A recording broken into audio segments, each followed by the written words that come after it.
Hi everyone, my name is Sarah Beth, and I just finished reading Argo: How the CIA and Hollywood Pulled Off the Most Audacious Rescue in History by Antonio Mendez and Matt Baglio. So, the book came out in September of 2012, and the film came out in October 2012. His book is 300 pages long, but I find it really interesting that the film and the book came out around the same time. And I've always really loved the film. Ben Affleck directed it, and it won Best Picture that year, along with film editing and screenplay adaptation. And it's something that I've always been interested in learning more about.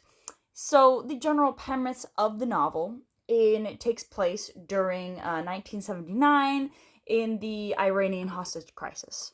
So, you get a lot of backstory from the book, while in the film, it pretty much just cuts straight to our six Americans that are stuck in the Canadian embassy.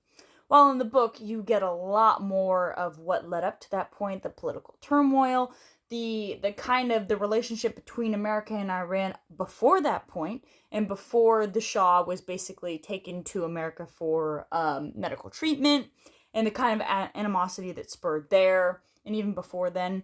So it was just very much more. You got a lot more of the history, and you got a lot more of Antonio, because obviously the book is told from his point of view. I believe that Matt Baglio served more as a writer helper, probably, while Antonio told a story.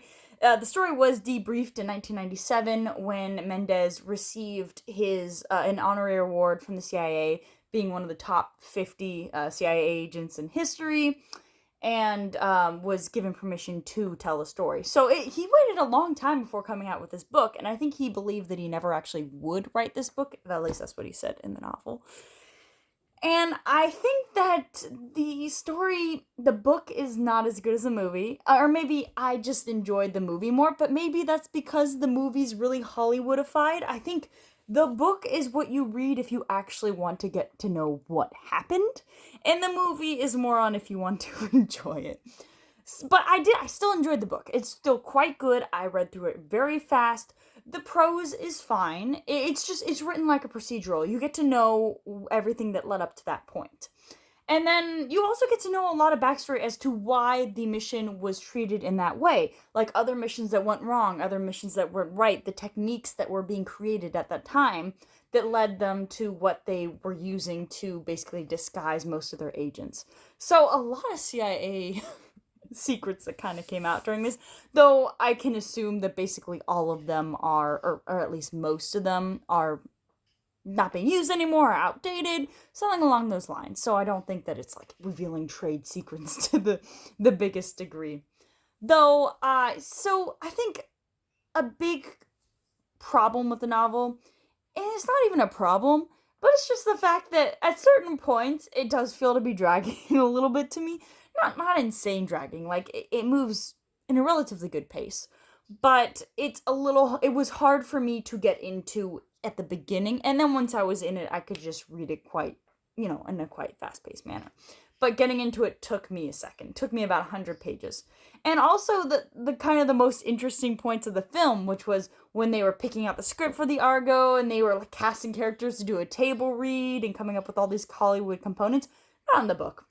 They didn't really happen according to the book. According to the book, he's like, hey, I had this screenplay that somebody was gonna use and didn't want to use, and they just like crossed it out and renamed it Argo. And they're like, hey, we got these sketches, give them to your people. And they're like, cool, good stuff. And, a lot of tension at the end of the movie just didn't exist in the book because it didn't happen. Like, they never actually had to test their cover story. They got through without any problems, essentially. There was one mechanical issue on the plane that held them back an hour or so, but there weren't actually any times in which the mission was compromised or almost compromised. Because I remember there's a really specific scene in the movie where Alan Arkin and John Goodman are trying to run to get to the phone, which is ringing because someone's checking up on their story with a cue card. And I remember them walking around, being in their position. That just didn't happen in the book. In the book, he's like, hey, you got a day to find out your cover stories. You're going to do it. And then he came back, and then they had a really big party. The movie also just doesn't go through the amount of alcoholism that is in the novel. Like those they're not hot. They were hostages. Hard to say. The 6 Americans stranded at the Canadian embassy drank a lot of alcohol, and it just happened to be the case because, and all they did was drink alcohol, sleep, or play Scrabble. They couldn't really go outside. Couldn't really do much, and they were technically separated into 2 different groups.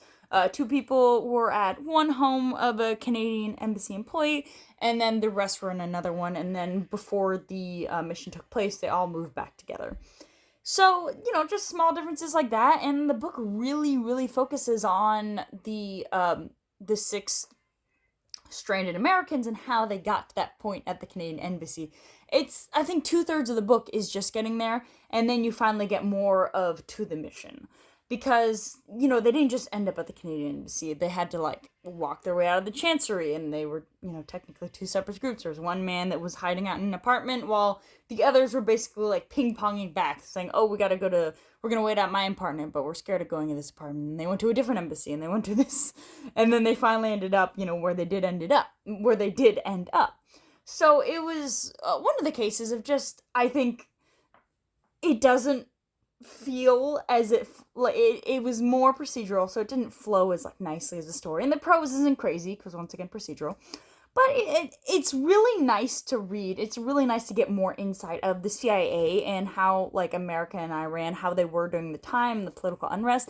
I found this to be really enlightening just for me on that time period, because it's not something that I learned in school, because it was one of those, it's weird that it was too modern to be focused upon. So it just wasn't something that we specifically went over or took a lot of time to. So it was nice for me to garner some insight on it, and I enjoyed it. I did. I'm gonna recommend the book if you really like the movie, like I did, because it will just give you insight as to how it actually was, as opposed to how Hollywood made it seem. Though I do recommend the film. I really enjoy that movie, though it's not the most realistic, as you can understand, of a Best Picture winner. Anyway. Hope you enjoyed my review, and have a good one.